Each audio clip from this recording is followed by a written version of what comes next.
एक second general Dayal, आपको रोक रहा हूं। अभिषेक उपाध्याय के पास कुछ खास जानकारी है। अभिषेक, दिखाइए क्या तस्वीरें हैं।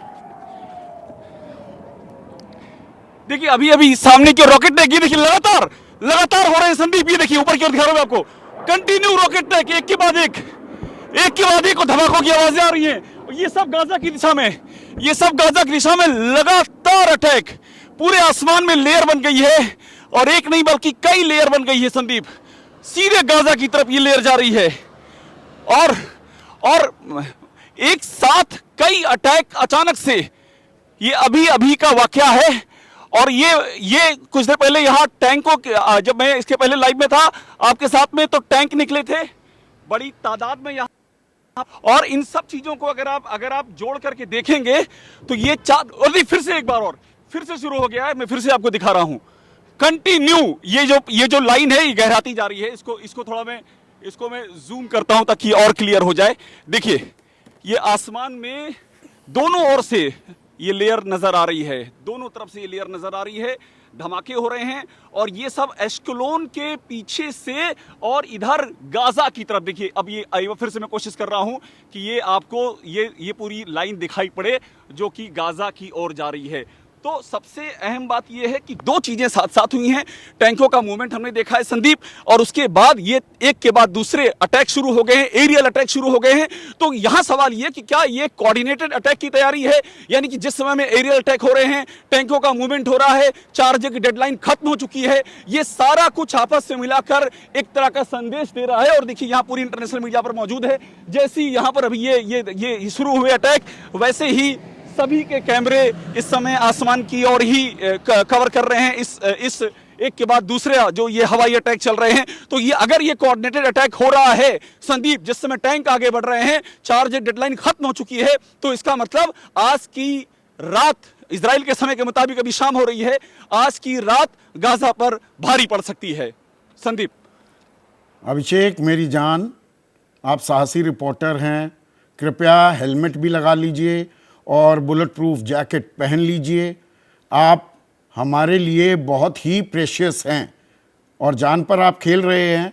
आप अपना धर्म निभा रहे हैं, पर धर्म के साथ ज़रूरी है कि एहतियात और सुरक्षा के इंतज़ाम भी हमें पुख्ता करना चाहिए। तो प्लीज़ हेलमेट भी लगाइए।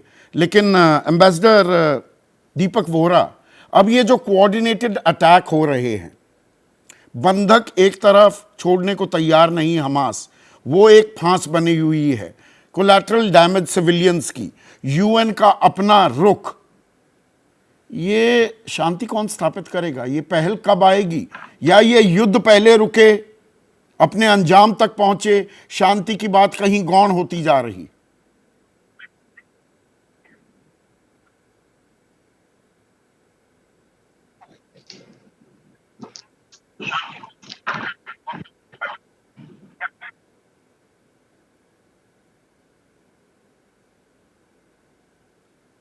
दीपक वोहरा साहब, सवाल आपसे बहुत अच्छा लगता है जब मैं आपके नेटवर्क पे होता हूं, क्योंकि आपकी जो खबरें हैं वो हैं एक्यूरेट, ब्रेव एंड पायनियरिंग, इसीलिए ईबीपी कहते हैं आपको। And you of course yourself are the best. Sir, Israel का एक उद्देश्य है, हमास। मैं ही जवाब दे रहा हूं सर। जी, मेरी आवाज नहीं आ रही? आ रही है। Can you hear me sir? I can, थोड़ा डिले है एम्बेसडर वोहरा। मैं ये कह रहा हूं सर कि इजराइल का एक सिंगल ऑब्जेक्टिव हमास हो जाए खलास। ये जो बात कर रहे हैं कि हॉस्टेजेस की इशू है, नहीं है। It is not a priority. 124 बंधक अगर उनके पास, ओके, 124 बंधक जो उनके पास हैं, 150 हैं या 115 हैं, उसके लिए ये अटैक नहीं रुकेगा, क्योंकि हमास को फिर मौका मिलेगा रीग्रुपिंग का। हमने ये श्रीलंका में एलटीटी के साथ देखा। Israel at this point top priority Hamas गया, सेकंड अगर बच गए बंधक तो ठीक है, अभी किसी को मालूम ही नहीं वो जिंदा है कि नहीं। लेकिन जो मैं इंटरनेशनल लेवल पे देख रहा हूं सर, ये आपको बता देता हूं। अमेरिका ने कुछ साल पहले कहा था पिवट टू एशिया, आपको याद होगा कि अब हम मिडिल ईस्ट से जा रहे हैं और हम चीन और रूस की ठुकाई करेंगे। अमेरिका वापस आ गया है मिडिल ईस्ट में। सेकेंड, रशिया बड़ा खुश है, अब वो भी कभी कुछ कहता है कभी कुछ कहता है, लेकिन यूएस का समर्थन करेगा, वो इजराइल का समर्थन करेगा, क्योंकि उसी में उसकी भलाई है। चाइना टोटली कंफ्यूज्ड है, उसको पता नहीं क्या हो रहा है। अरब्स हमेशा की तरह बटे हुए हैं। इजराइल डिटर्मिन्ड है, और जो संयुक्त राष्ट्र संघ है, हमारी आंटी, बुढ़िया आंटी, वो सो रही है। वो कभी उठ के एक भाषण दे देता, फिर जाके सो जाता है, कोई उसकी परवाह नहीं करता। सो परिणाम, in the next 72 hours Israel बहुत मारेगा इनको। और सर, हमास जो है किसकी आर्मी है? डिक्लेरेशन ऑफ वॉर किया आपने against a non state actor. ये हमास, जो लोग गलती करते हैं कि हमास और पैलेस्टाइन में अंतर है, नहीं है सर। अगर होता तो ये लोग वहां पे ना बसते। इलेक्शन के जरिए आए थे, भूल जाते हैं हम लोग, और पूरी तरह से कब्जा किया है। So it is the army of the Gaza strip, और इजराइल अब उनको ठोकेगा सर, ये मुझे साफ नजर आ रहा है। ऐसे में इंडिया के लिए डिप्लोमेटिक टाइट रोप वॉक भी हो गई है। हमें एक वो नट भी बनना पड़ेगा क्या? और हम पिछले एक हफ्ते में देखें, पहले हम इजराइल के साथ बिल्कुल खुलकर आते दिखे, नुआंस भाषा में ही सही, लेकिन बाद में कि हम आतंक के खिलाफ हैं, हम फिलिस्तीनियों के संघर्ष में भी उनके साथ हैं। भारत ने अपनी पोजीशन को फिर से थोड़ा नुआंस भी किया है। तो वो टाइट रोप वॉक इंडिया के लिए भी है, दीपक वोरा साहब।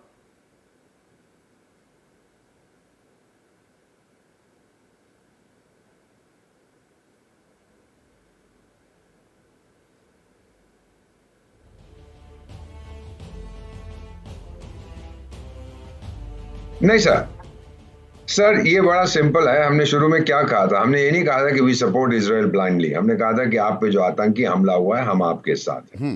उस वक्त भी हमने टेरर का नाम लिया। हमने ये नहीं कहा था इजराइल तू जो करता है डार्लिंग करता जा, हम तेरे साथ हैं। वो अमेरिका कहता है, हम लोग ये नहीं कहते।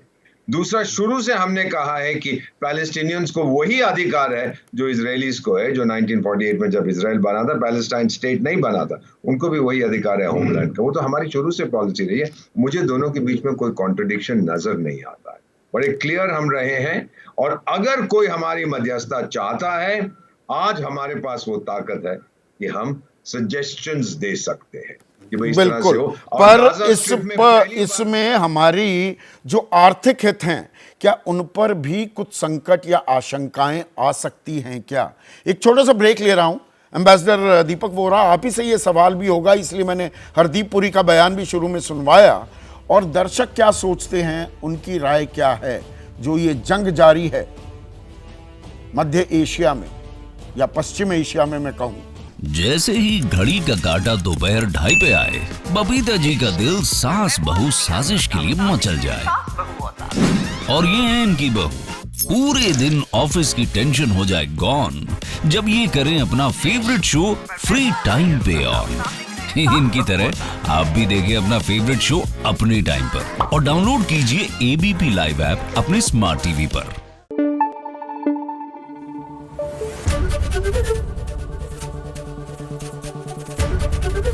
एबीपी न्यूज आपको रखे आगे।